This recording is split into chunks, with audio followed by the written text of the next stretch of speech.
Всем привет! В этом видео я покажу, как я готовила вот такой необычный муссовый торт. Поделюсь рецептом самого состава. Необычный мусс с добавлением плавленного сыра. Если вам интересно, смотрите дальше. Первым делом надо испечь бисквит. В идеале, чтобы бисквит пролежал в холодильнике примерно 5 часов. Но если нет времени ждать, то этот бисквит можно остудить и сразу использовать.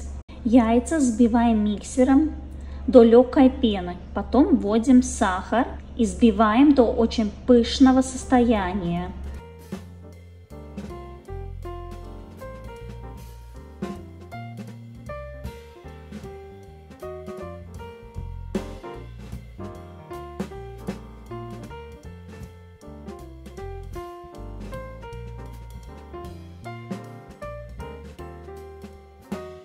Яйца должны сбиться в очень светлую, пышную массу. Просеиваем муку.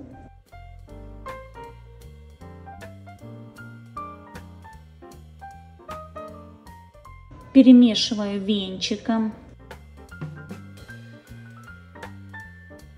Растапливаем сливочное масло. Добавляем лимонный сок. Все перемешиваем.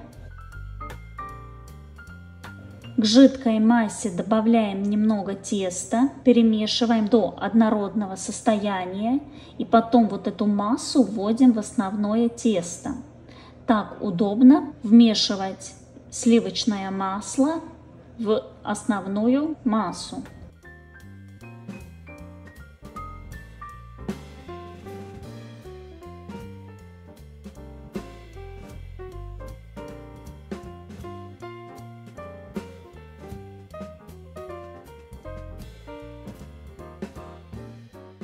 Аккуратно венчиком перемешиваем.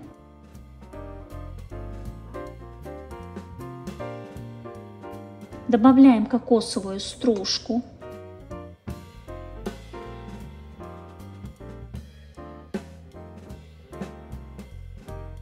В конце еще перемешиваем лопаткой.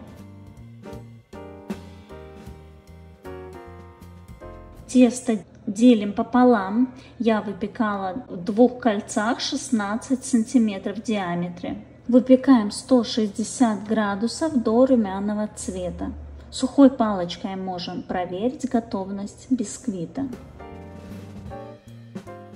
Бисквит немного остужаем, заворачиваем в пищевую пленку и потом ставим в холодильник на стабилизацию. Конечно, мы бисквит можем использовать только испеченный и остуженный. Но удобнее всего разрезать бисквит пополам, когда бисквит пролежал в холодильнике как минимум 5 часов. Бисквит разрезаем на коржи. Получается вот такой нежный, воздушный, ароматный, пористый, влажный, не требует пропитки. Тут у меня подготовленная хрустящая крошка. Растапливаем шоколад с ореховым пралине. Добавляем вафельную крошку. По желанию можно добавить и кокосовую стружку. Все перемешиваем до однородности и наносим на бисквит. Вот этот хрустящий слой надо делать достаточно тонким слоем, чтобы при разрезе торта он не был слишком толстый и твердый. Бисквит надо поставить в морозилку, чтобы застыл, чтобы было удобно ставить в муссовый торт. Далее будем готовить необычный мусс с добавлением плавленного сыра. Плавленый сыр мы берем вкусный, чтобы не были какие-то там добавки, необычные привкусы. Белый шоколад растапливаем со сливками, перемешиваем до однородности. Добавляем в эту теплую массу плавленый сыр.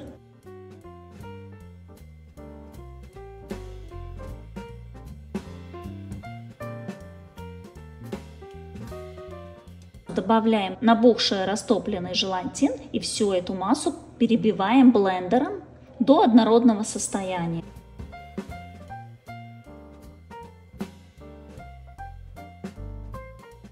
Взбиваем вторую порцию сливки до мягких пиков. И когда сырная масса уже остыла, вводим сливки в эту сырную массу, перемешиваем до однородной. Наливаем в силиконовую форму часть мусса.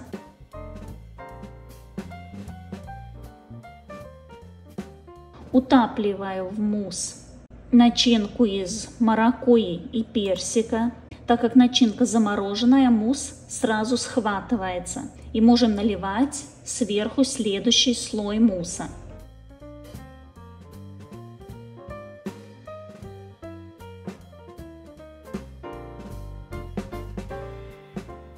Кладу один тонкий слой бисквита. Так как эта силиконовая форма достаточно низкая, я кладу кольцо, чтобы сделать немного повыше сам торт, чтобы можно было в этот торт поставить 2 слоя бисквита.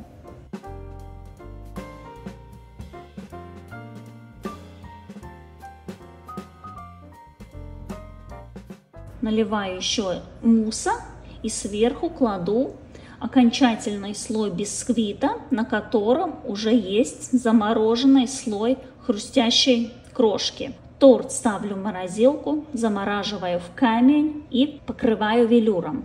Если торт вот в такой форме, где очень много разных узоров, рельефов, удобнее всего велюр нанести, когда торт держим в руках. Тогда мы вращаем торт в нужное положение и очень красиво, равномерно можно нанести велюр.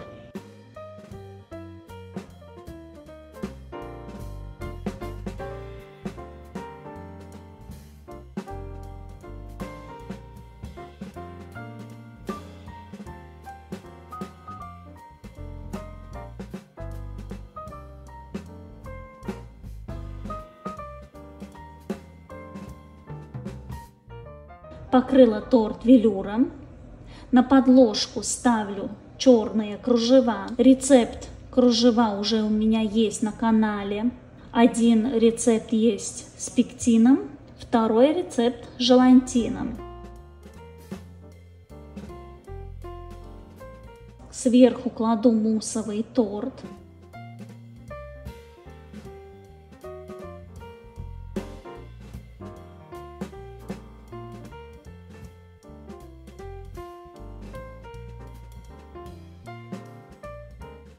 Далее буду украшать торт. Так как муссовый торт очень нежный по составу, то любой декор, который мы ставим сверху дополнительно, надо ставить на спашки.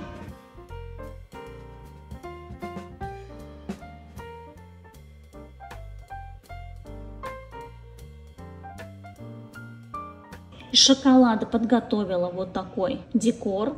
Дополнительно распечатала картинку.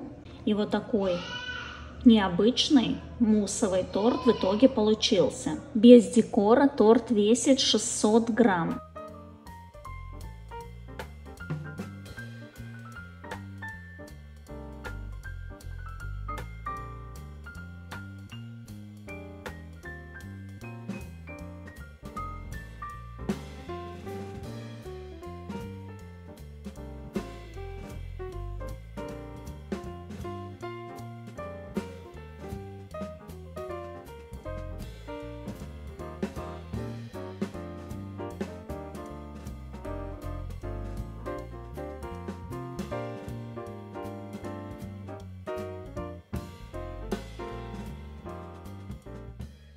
И так как я использовала неоновые окрасители, то, конечно, при ультрафиолетовом свете торт вот так светится.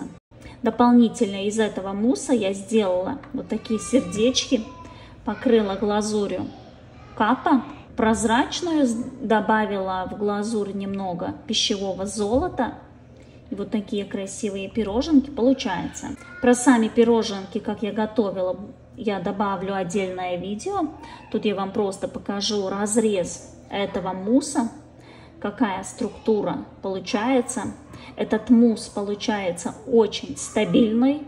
После разморозки он не оседает, поэтому очень удобно использовать конкретно для тортов, которые покрыты велюром. Так как, покрывая торт велюром, очень важно, чтобы торт не оседал и велюр не трескался. Вот такой мусс подходит очень хорошо. Очень нежный, воздушный, и в то же время немного есть такая нотка плавленного сыра. Поэтому обязательно берем плавленый сыр, качественный, вкусный, чтобы сам мусс получился вкусный. В другом видео я покажу, как я готовила вот эти пироженки с этой веганской глазурью капа. Если вам понравилось видео, ставьте лайк, подписывайтесь, комментируйте, жмите на колокольчик, чтобы не пропустить новые видео, рецепты, эксперименты. Всем пока!